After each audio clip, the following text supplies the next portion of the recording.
vamos lá. Como havia prometido, continuação, né, da abordagem que estamos fazendo em cima do conteúdo de Adalto Lourenço.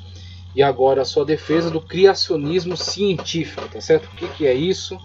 Qual é a seriedade? Qual é a profundidade da sua abordagem? Qual é a seriedade com que trabalha com os temas? Vamos ver o livro Como Tudo Começou.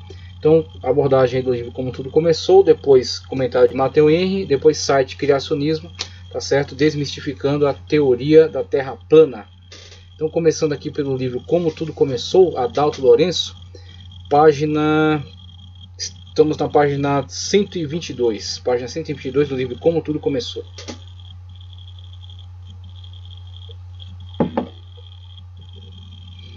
A biologia oferece o mais completo, o mais observável e o mais verificável conjunto de experimentos para explicar a vida, sua origem e manutenção. Contudo, a biologia e a evolução não são sinônimos. Tanto o criacionismo quanto o evolucionismo apresentam formulações e interpretações para a biologia. E aí eu já havia afirmado isso aqui. A questão não são as evidências, são interpretações. Tá? Então, muitas das vezes, grupos com determinados pressupostos têm a mesma evidência, tá certo? Mas trabalham de forma diferente sobre esta evidência. E aí alguns têm mais respeito, né, pelos fatos, se atêm aos fatos, tá certo? Declara os resultados, e outros sentem certos receios de declarar os resultados, porque isso pode contraditar certos pressupostos adotados, certa linha de pensamento, né, com enviesamento político, atendendo a determinada agenda. E aí quando vemos algumas pessoas que fecham os olhos para os fatos, mesmo que eles falem acerca, né, da criação, falem acerca do criacionismo científico, da intervenção da inteligência condutora de todo o processo. Tá, ok? Uma formulação recebe o nome de método científico, como já foi visto, quando uma evidência observável, empírica que pode ser testada, tá certo? Laboratorialmente, comprovada, pode ser refeita em outro momento e fornecer o mesmo resultado. Então é empírico. É empírica e mensurável, sujeita às leis do raciocínio, é investigada com a finalidade de aquisição de novo conhecimento, ou mesmo de correção ou integração de um conhecimento prévio. As propostas da biologia criacionista obedecem rigorosamente este método, estando além disto embasadas nas leis da própria biologia, da genética e das demais áreas do conhecimento científico. O criacionismo propõe que a vida, na forma de tipos básicos, foi criada simultaneamente completa, complexa, com a diversidade básica e com uma capacidade de adaptação limitada. Como foi mostrado na sessão anterior, a vida exibe um alto grau de complexidade e engenhosidade. Essas características, sendo encontradas numa simples, entre aspas, célula, revelam sinais de inteligência e de um design inteligente. Muitos cientistas, como Richard Dawkins, Francis Crick, rejeitaram o argumento de design, planejamento intencional, considerando que a complexidade encontrada na natureza tem a aparência de um design intencional.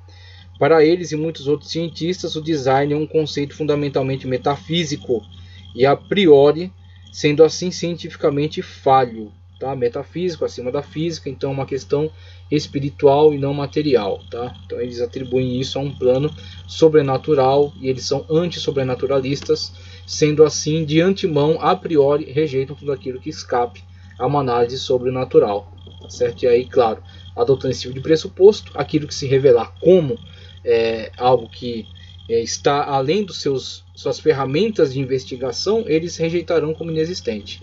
Não necessariamente são inexistentes, mas eles não o percebem, eles não o aceitam, né? Mesmo que dê todas as evidências, eles não aceitam. Mas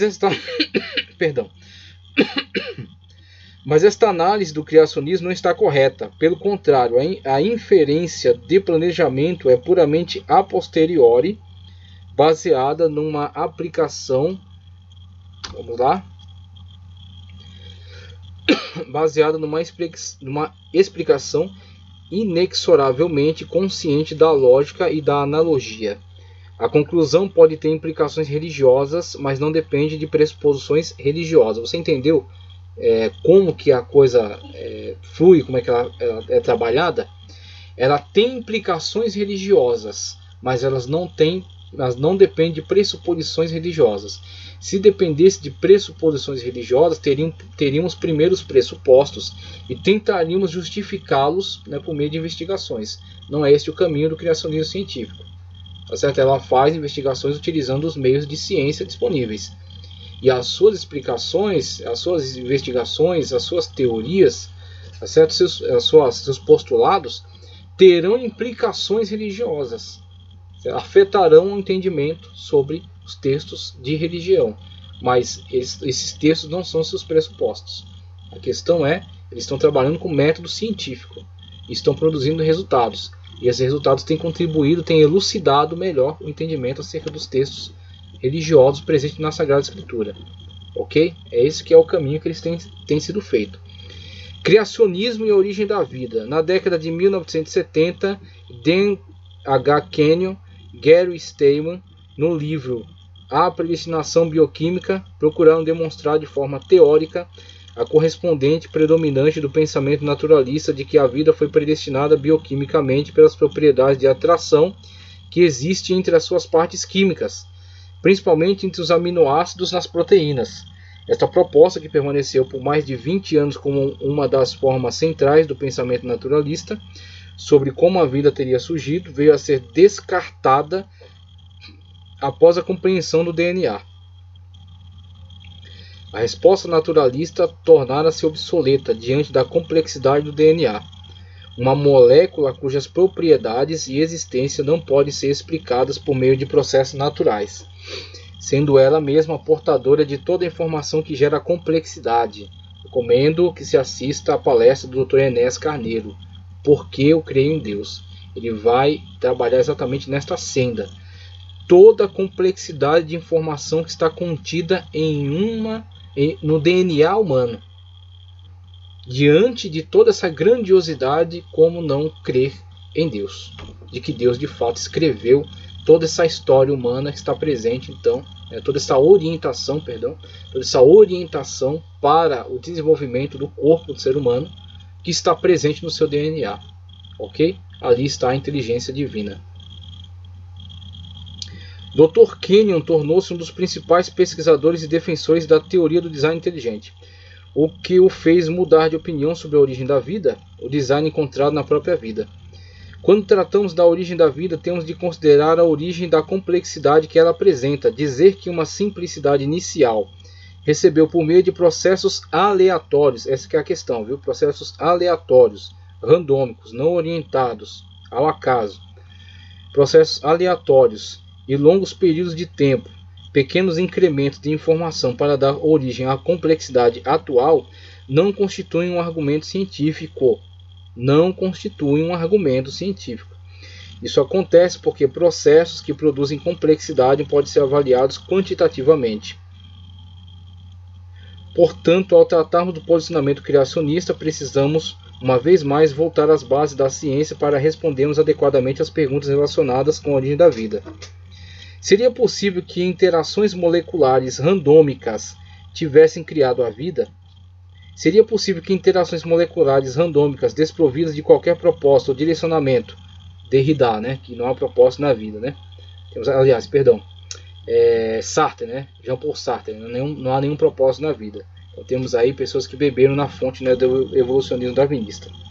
Veja só. Desprovidas de qualquer propósito ou direcionamento, tiveram um dia produzido o material básico que, após um longo período de tempo e processo também desprovidos de qualquer propósito ou direcionamento, tivessem produzido a complexidade encontrada na vida? Como já vimos, existem muitos que acreditam que sim, e haja acreditar. Como disse, né, Norman Geisler, não tenho fé para ser ateu, haja fé. Então, inclusive numa palestra minha, palestra de apologética, eu já falei, todos têm fé. Agora, uns direcionam a sua fé para Deus. Outros direcionam para um filósofo. Creem em Nietzsche. Nietzsche diz que Deus morreu. Uns creem em Darwin e diz que tudo veio do acaso. Sem orientação nenhuma. Do nada. Então, é a fé dele. Por quê? Não gozam de provas empíricas. Não gozam de comprovações. Tá certo? Não tem como apresentar evidências. Então o que você tem é a alegação. Você faz dessa pessoa o seu mestre, seu tutor, o detentor da verdade. E você adota o posicionamento dele, o ponto de vista dele, o pressuposto que ele coloca como uma matéria de fé. Você atribui fé à alegação dele. Você atribui fé a Karl Marx, por exemplo. Teoria do materialismo histórico. E você diz, de fato, é assim, porque Marx disse.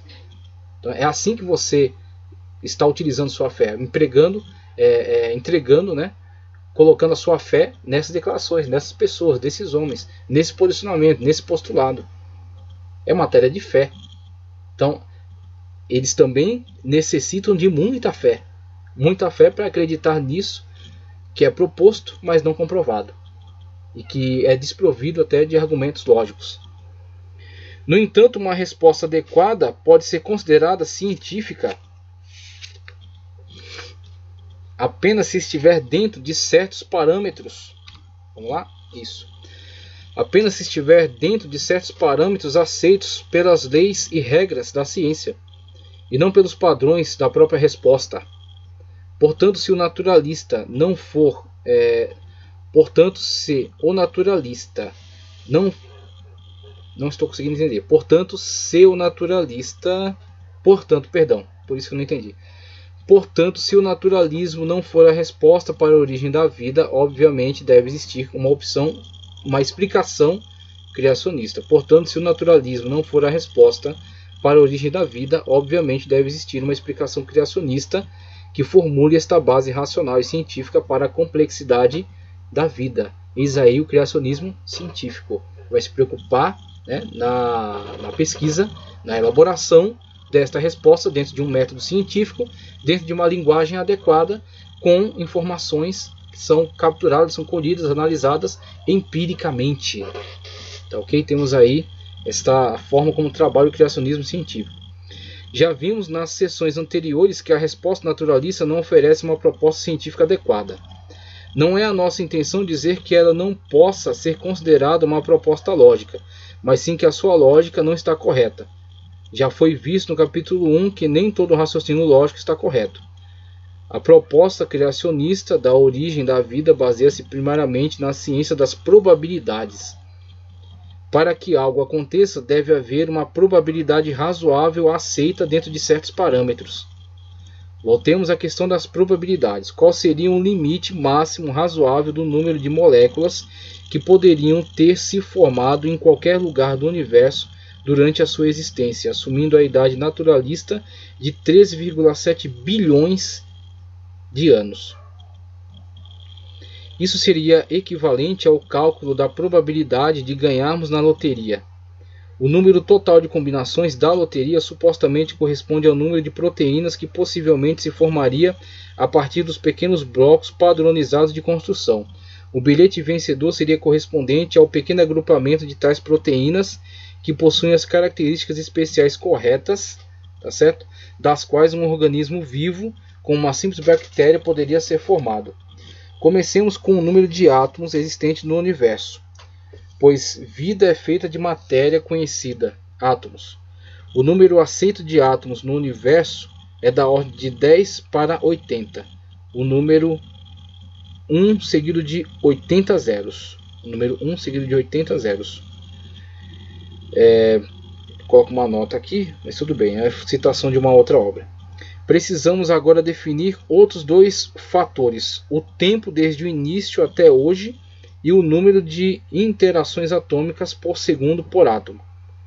O tempo de 3,7 bilhões de anos seria equivalente a 4,32 por 10 elevado a 17 segundos. Vamos arredondar para 10 elevado a 18, o que seria equivalente a cerca de 30 bilhões de anos. Mais que o dobro da idade atualmente aceita. Ele está dando uma margem maior, você entendeu, né? Ele falou, olha, eles falam 3,7. Tá, vamos dar um pouco mais. Tá? Vamos dizer que seriam 30 bilhões, então. Para facilitar aí, né, para a teoria evolucionista. Evolucionista naturalista. Para o número de interações atômicas por segundo por átomo, vamos assumir 10 elevado a 12, o que é um valor extremamente generoso e que inclui também a parte cinética das reações químicas. Vamos assumir também que cada interação atômica sempre produz uma molécula. Portanto, 10 elevado a 80 vezes 10 elevado a 18 vezes 10 elevado a 12 nos daria o número de 10 elevado a 110 moléculas únicas que teriam se formado desde o início do universo até hoje, usando a idade de 30 bilhões de anos. Imaginemos que para a mais simples forma de vida primitiva aparecer fossem necessárias 1000 proteínas, das quais 999 já teriam se formado. Portanto, precisaríamos achar apenas a milésima proteína com a sequência correta de aminoácidos. Vamos limitar a 20 o número de aminoácidos necessários, pois é esta a quantidade encontrada nos seres vivos. Esses 20 aparecem nas formas direita e esquerda, dextrógenos e levógenos, sendo que apenas os de simetria esquerda aparecem na constituição da vida. Vamos ignorar este fato também e assumir apenas 20 aminoácidos. Está dando mais margem, né?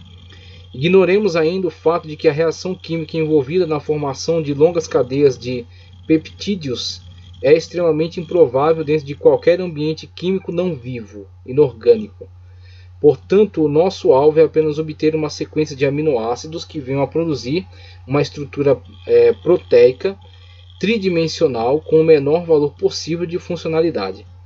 Vários trabalhos de origem teórica, mas baseados em fatos experimentais, indicam que cerca de 50% do agrupamento de aminoácidos deve estar especificado de forma correta, tendo uma ordem correta.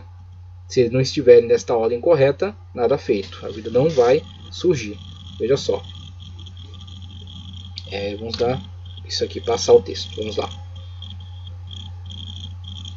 Se considerarmos uma proteína de 200 aminoácidos, o número de tentativas randômicas não orientadas ao acaso, tá certo? Do nada, sem qualquer tipo de orientação inteligente. Se considerarmos uma proteína de 200 aminoácidos, o número de tentativas randômicas seria de 20 elevado a 100, ou 10 elevado a 130. 1,268 vezes 10 elevado a 130. Estamos considerando que dos 200 aminoácidos, apenas a metade, 50%, deve estar na ordem correta. Compare esse valor, 10 elevado a 130, com o número máximo de interações desde o início do universo até hoje. 10 elevado a 110, considerando um universo com 30 bilhões de anos e não com 13,7 bilhões. Esta análise mostra que qualquer tentativa, por mais lógica que possa ser, de explicar um mecanismo de geração espontânea da vida, terá de demonstrar que o mesmo é aceitável racionalmente do ponto de vista estatístico. Tá certo? Mesmo fazendo com que as suposições sejam as mais favoráveis ao naturalismo, a estatística mostra impossibilidade. Então veja, depois de todas estas concessões, depois de toda esta margem dada, orientando-se um cálculo lógico, né, com todas essas exigências, né, para a formação da vida, o número obtido foi 10 elevado a 130, o que não está de acordo, né, com aquilo que seria necessário, mesmo com toda a margem dada de 10 elevado a 100 a 110. Então veja que são cálculos, são raciocínio lógico, são formas empíricas de análise. Então, empiricamente, o evolucionismo fracassou. Empiricamente, o evolucionismo não se sustenta, não se comprova. Tá ok? Então, é isso que o criacionismo científico propõe, esse tipo de investigação. Ao se fazer essa investigação e ao pessoas competentes dedicarem a ela e na sua linguagem conseguirem analisar e construir esta explicação, essas aulas, né, essas demonstrações, você vê que muito daquilo que era colocado como verdade absoluta é desmistificado, tá certo? São desfeitos, né? E desfazendo-se esses sim mitos, né? Evolucionismo darwinista, origem randômica, desfazendo-se esses mitos, fica então a possibilidade de observar aquilo que de fato está comprovado, aquilo que pode ser então comprovado através de mecanismos. Então nós temos criacionismo científico, essas ferramentas da ciência. Criacionismo bíblico, as narrativas dos textos sagrados. Onde podemos encontrar coerência. Onde podemos encontrar probabilidade, plausibilidade, né? onde temos de fato declarações plausíveis. Em outras palavras, como seria possível, dentro de uma lógica científica, aceitar um evento onde uma geração espontânea teria ocorrido? As possibilidades são contra. Veja novamente no capítulo 1 as duas teorias que falam sobre o aparecimento de um bolo de chocolate. Aí faz essa parábola aqui, né, para explicar as probabilidades de um surgimento randômico, né? Veja, esse tipo de leitura que estou fazendo, essas informações que estou disponibilizando, é para você ver o risco do teísmo evolucionista. Teísmo evolucionista adotado por Champin, por exemplo, e a forma como ele se posiciona em relação ao criacionismo da Terra Jovem, ou criacionismo Fiat, né? Que tudo foi criado pela palavra de Deus, que os 6 dias são literais. Ele de fato despreza totalmente e afirma, né, pelo menos se mostra mais favorável, a teoria da lacuna, a teoria do teísmo evolucionista. Ele também não é tão teoria evolucionista, é muito mais teoria da lacuna. Tá, ok? Mas a teoria da lacuna também é a tentativa de abrir um espaço na Bíblia para se encaixar o evolucionismo nela. Tá, ok? Então, ele inclusive faz essa afirmação, né, que os dias foram literais, mas houve uma lacuna. Nessa lacuna houve todas as eras geológicas. E são todas concessões. E são concessões a algo que é logicamente improvável. Então não adianta nós abrirmos mão da autoridade bíblica. Não será frutuoso, não será algo que produzirá algo bom. Não será algo que trará edificação para a vida das pessoas. E não estará em acordo com a verdade dos fatos. Sendo que a probabilidade de uma geração espontânea do ponto de vista estatístico não existe. A proposta criacionista torna-se ainda mais evidente. Se algo não pode ocorrer naturalmente é porque foi criado. O argumento é simples e direto. Linguagem estrutural codificada, aqui no livro Como Tudo Começou, tá? Como Tudo Começou, de Adalto Lourenço. Ele dá a continuidade aqui com linguagem estrutural codificada.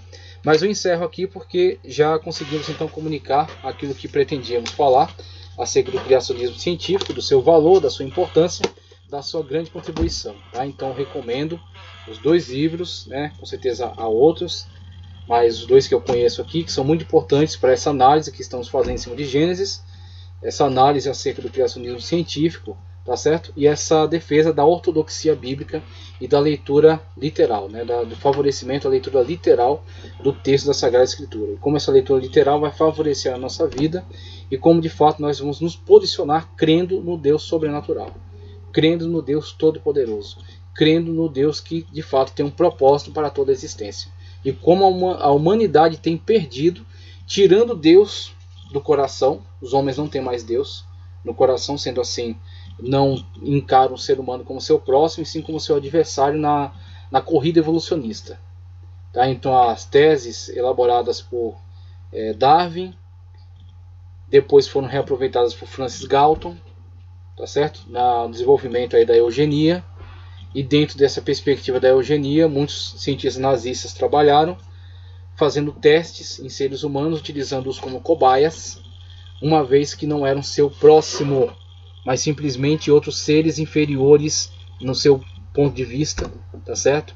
Eles se fartaram de beber em Nietzsche, tá certo? Teoria do super-homem, de que Deus morreu, de que a religião e os códigos éticos, morais, são simplesmente formas do fraco limitar a força do forte, e que o forte tem todo o direito por ter poder, por conseguir se impor, tá certo? Vimos aí toda a desgraça, toda a mazela que se produziu a partir dessas perspectivas. E como Deus, sendo tirado do coração do homem, como ele retorna a um estado bestial. Ele se torna de fato uma besta fera, perigosa, que causa risco para si e para todos que estão à sua volta. Devemos se levantar os piores seres. Na religião não existe violência? Sim, existe, porque existe distorção. Existem muitos que manipulam os textos sagrados para atenderem aos seus próprios interesses. Assim temos muitas das vezes o envolvimento de instituições religiosas com algo sangrento, terrível, injusto, algo que de fato vem trazer escândalo. Mas são distorções sobre a verdade. A verdade fundamental é comunicada pelo Senhor Jesus Cristo. Que cada um ame a Deus acima de todas as coisas, o amor a Deus em primeiro lugar e o amor ao próximo como a si mesmo. E acerca do próximo, ele nos conta a parábola do samaritano. O próximo é aquele que precisa de você, ele é seu próximo, independentemente de nacionalidade, raça, etnia, questão social. Se ele precisa, ele é seu próximo. Então veja só como a verdade bíblica, sendo tirada do coração dos homens, traz a destruição sobre toda a sociedade. E aí vemos que estas teorias que não são comprovadas empiricamente, logicamente, cientificamente, elas têm causado, na verdade, grandes males à sociedade. Elas precisam ser atacadas desde a fonte. E precisa o texto bíblico, a verdade bíblica, o poder de Deus, a soberania de Deus, o juízo que Deus vai trazer sobre toda a terra, o propósito de Deus com a criação, ele precisa ser afirmado com ênfase. Não pode ser falado com timidez. Não pode ser falado só com anedotas ou com explicações mirabolantes. Ele tem que ser falado, ele tem que ser esclarecido, tem que ser comparado com elementos de investigação científica. Por isso que eu trouxe aqui conteúdo do criacionismo científico. Então, com isso, nós encerramos aqui essa contribuição sobre a questão do Adato Lourenço e passamos para